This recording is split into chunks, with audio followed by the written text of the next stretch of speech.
zangu, tumsifu Yesu Kristo. Karibuni tutafakari masomo ya sherehe ya kupaa Bwana. Somo la kwanza ni kutoka kitabu cha Matendo ya Mitume sura ya kwanza aya ya kwanza hadi 11. Somo la pili ni kutoka waraka wa Mtume Paulo kwa Waefeso sura ya kwanza aya 17 hadi 23. Injili ni ya Luka sura ya 24 aya ya 46 hadi 53. Kabla ya kurudi kwa Baba, baada ya kuwatokea na kujidhihirisha kwa wafuasi wake kwamba amefufuka, siku 40 baada ya ufufuko wake, Yesu anawaaga wanafunzi wake na kuwaagiza wamshuhudie. Anawaahidi kupata msaidizi ambaye ni Roho Mtakatifu. Ni nguvu isiyo ya kawaida itakayowawezesha kumshuhudia mpaka mwisho wa dunia. Rejea somo la kwanza na Injili. Waandamizi wao ambao ni wamisionari walikuja kumshuhudia nchini Tanzania, nchini Burundi, nchini Rwanda, nchini Kongo na Afrika yote ya Mashariki, hasa mwishoni mwa karne ya 19. Tunawashukuru sana.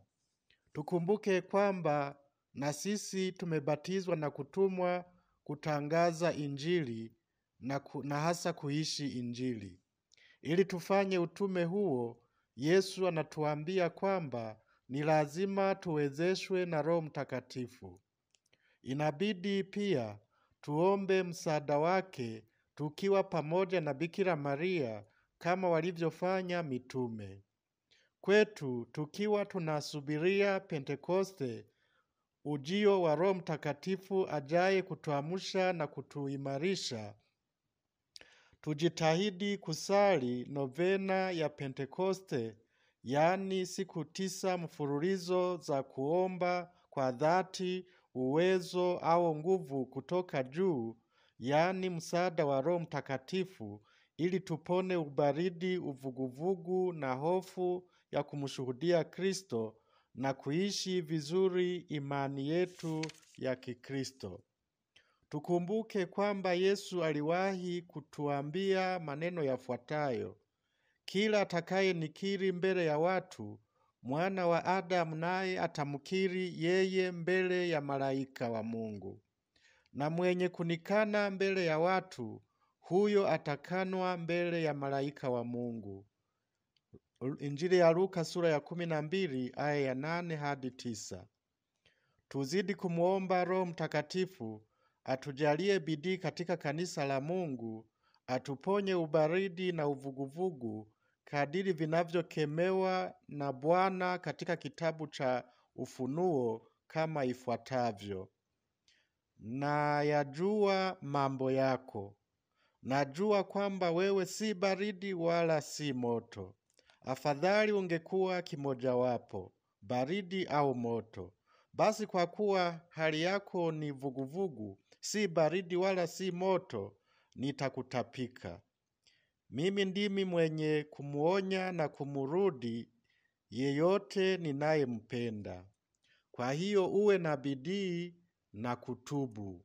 Rejea Ufunuo sura ya 3 aya 15 hadi 19. Tukumbuke kwamba tunaposali rozari mafumbo ya utukufu, tendo la 3, tunakumbuka ujio wa Roho Mtakatifu kwa mitume na tunamuomba Mungu atujalie bidii katika dini yetu, atuepushe ubaridi, atuepushe kibaya zaidi ambacho ni uvuguvugu. Ni kweli tunahitaji Roho Mtakatifu aashe moto wa upendo, aongeze bidii ndani yetu sisi wa Kristo, hasa sisi wa Kristo wa Katoliki. Tunahitaji kumupenda Mungu na kanisa lake na wahudumu wa kanisa kwa kiwango kikubwa zaidi. Inatupasa kuwa na majitoleo makubwa ndani ya kanisa la Mungu, kuchangia sana uinjilishaji na kuwa na bidii kubwa ya kufanya utume na kutimiza wajibu wetu. Tujali na kuwajibika. Yesu alitamani sana moto wa upendo uwashwe ndani yetu. Rejea Injili ya Luka sura ya 12 aya ya 49. Kuna hali nyingine ambayo tungependa Roho Mtakatifu atuponye. Ni hali ya hofu. Hofu ya kuonekana kama Mkristo, hofu ya kumshuhudia Yesu ambaye ni kweli, njia na uzima.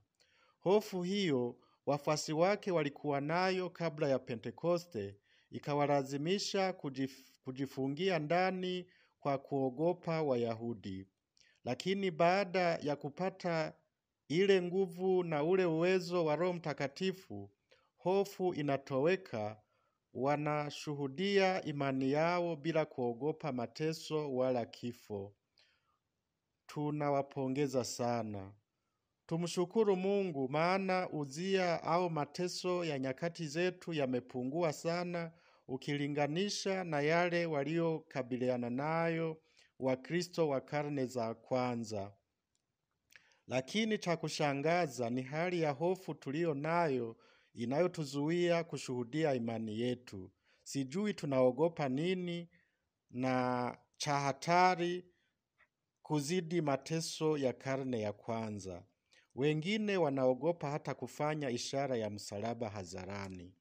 Mtume Paulo anatukumbusha akisema, hamkupokea roho mwenye kuwafanya nyinyi watumwa tena kuwatia hofu, bali mmempokea Roho mwenye kuwafanya nyinyi watoto wa Mungu. Rejea waraka kwa Warumi sura ya 8 aya 15. Tuendelee kumkaribisha kwetu na ndani mwetu huyo msaidizi wetu mkubwa ambaye ni Roho Mtakatifu, nafsi ya tatu ya Utatu Mtakatifu. Atatusaidia mengi sana. Atukuzwe Baba na Mwana na Roho Mtakatifu, kama mwanzo na sasa na siku zote na milele. Amina.